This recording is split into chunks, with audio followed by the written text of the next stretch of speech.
All right. So the way I see it, all of us who put content, whatever you want to call it, on YouTube, especially in this gambling arena, should be ready to be challenged, to be criticised, to be attacked, even. So I have absolutely no qualms about going after John Sirasani because I mean, the guy is. I think he's doing real harm. I think just about everybody who's posting to YouTube gambling channels is doing potential damage, in spite of the likes of Vegas Matt claiming that he's not promoting gambling and he's not leading lambs to slaughter and that sort of nonsense. I mean, it really is such absolute bollocks. But here is Sirasani, who claims to be the best in the world or the best in the USA or whatever. He's not even the best at the table that he's sitting at right now, at least in this picture. But there you have it. It's just so weird that somebody would do that. But then again, it seems to be the American way these days. I mean, we've got a guy in charge of the country, for goodness sake, who tells all sorts of outright lies about his own abilities and his own accomplishments, and uh, people are swallowing it in their hundreds of millions or tens of millions at least. So whatever. Uh, it's the American way, I guess. But anyway, in this particular session, pattern betting beat the odds, but only just. Sirasani left Algae, the algorithm, dangling, with a series of losses, and then he packed up and walked away. Something that I would never do, have never done, will never do. But it's his money. It's up to him what he does with it. My problem with these guys is that they develop an enormous audience, which I have not yet, and these people actually are likely to try to copy the way that they play. People like Vegas Matt, when they hit table games, he and his crew, they all bet as if they've never been there before. It's quite extraordinary. They have no tactics, no memory apparently of what happened before. And Sirasani is exactly the same way. I mean, he lurches from one session to the next. The constant red line going upwards from left to right is a problem for me. Whenever I track these guys, I had it with Mr. Handpay, I had it with Brandon O'Brien, I had it with Bobby Rivas, and I gave up on all of them. And I guess basically, it seems likely that all of them are just letting us see what they want us to see, and are withholding the bad stuff that is bound to occur when you get into these gambling venues. But anyway, enough of me and my intro. The Excel summary is coming next.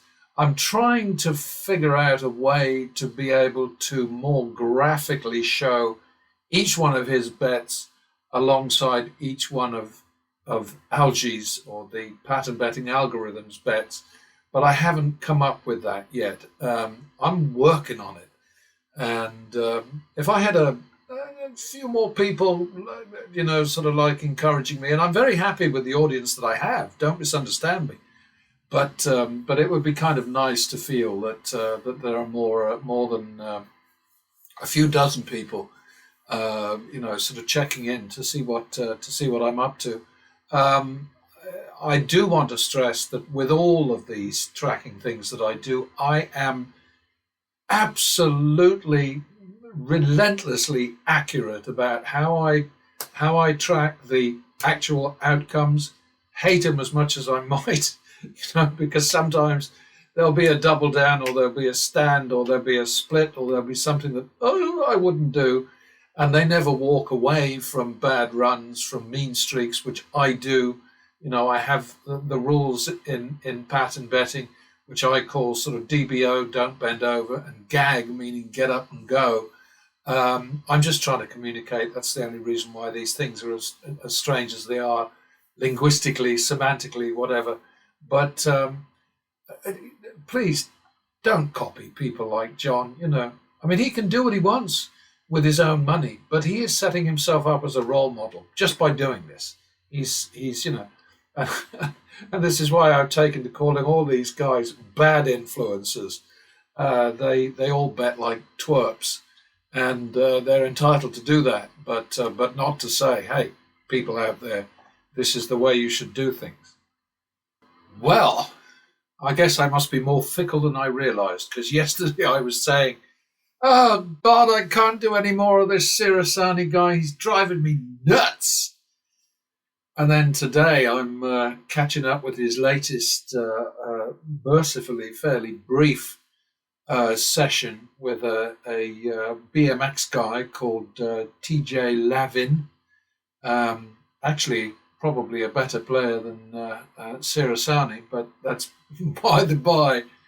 And I feel I have to post this one simply because it was not good for pattern betting, and most of the time it's an absolute piece of piss for pattern betting, playing against or alongside Sirasani, because all I do, of course, is I just take all of his outcomes, whatever they might be, put up with the result of his what I consider to be unwise play, and I just have to go along with it. I have to take whatever he throws at me, and usually it's a big improvement. What I'm able to do is a big improvement on his performance, but this time it was not quite so great.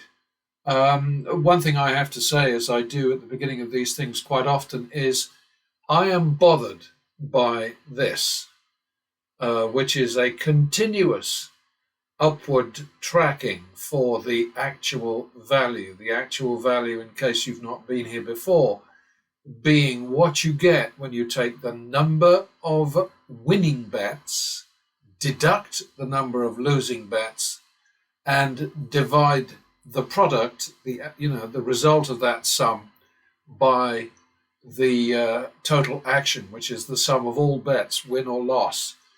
And it just keeps keeps going up, and I find that very peculiar. It applies to Degen Dalt, and it applies to King John, the greatest of all time. I think the reason that I'm persisting with this guy is I really do feel that if you're going to claim to be the best that ever was, you should at least try to be average. And he doesn't even make the grade for that, I'm afraid. He just wastes so many opportunities. It's really bad news. It was not great this time for pattern betting. The overall AV was minus 5.1%, as you can see over here. 3 more losses than wins, so that was bad. Pattern betting was able to squeak out a little bit of a win, 775, 1.5% of its action, but the action was huge, 52,000, a lot more than Sirasani's. He came out, I think, at about 23,000, no, 33,000. Again, obviously it's going to apply to both of us because it's the same set of outcomes. The AV was minus 3%, minus 5.1%. He made it worse with his extraordinary style of betting, wasting plus runs and just not taking any kind of defensive action against mean streaks, as I like to call them, negative runs, losing streaks, whatever. Mean streaks works better, don't you think? Anyway, he came out at minus 8.3%. His action was less than pattern betting's, but altogether it was not terribly impressive, I have to say, for either of us. Overall, we're looking at a 3%, plus 3% player edge AV over the whole load of samples, which is coming up to 3,000 total now.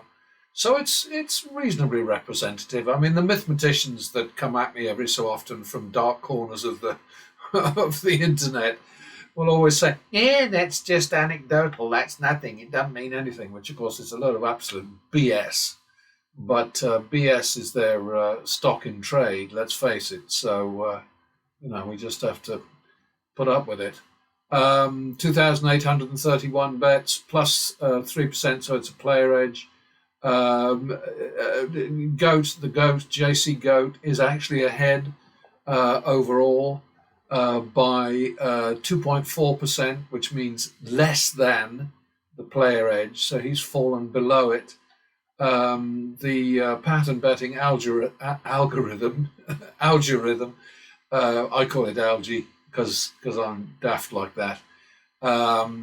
It's making almost twice as much as him on considerably less actions, so that comes out at plus 9.3%, or 3 times the flat AV for pattern betting. So still doing well in spite of this last rather sort of disappointing, almost embarrassing showing.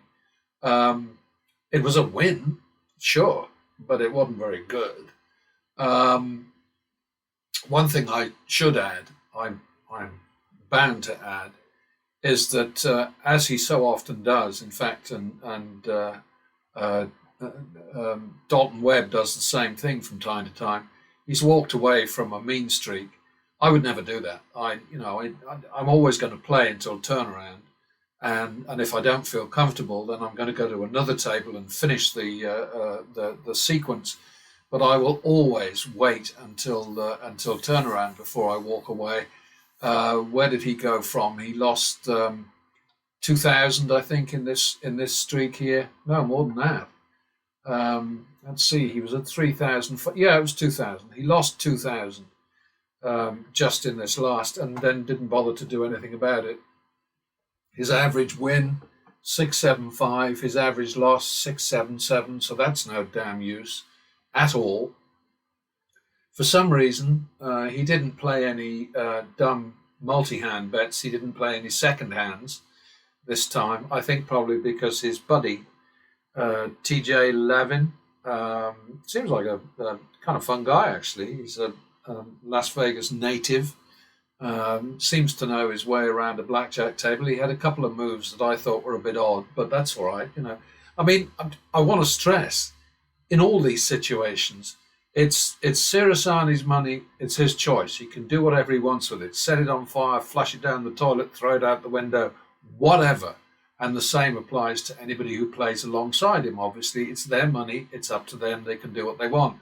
That's probably in the Constitution. If you want to be, if you want to be parted from your money in a foolish way, then you have that right. I didn't at all like walking away from this lot here because it cost me $650, and if I'd managed to get and this will roll over to next time. Obviously, that's the big difference between these professional losers and me, and that is that where I'm at when they leave me dangling moves forward to next time. So next time Sirasani plays, then I'm going to recover my losses, and all will be hunky-dory. But it's a sort of interesting exercise. He really is infuriating because he talks so much, and he just bets so badly. It's the only way to describe it, really. There were a couple of points I think I forgot to make here.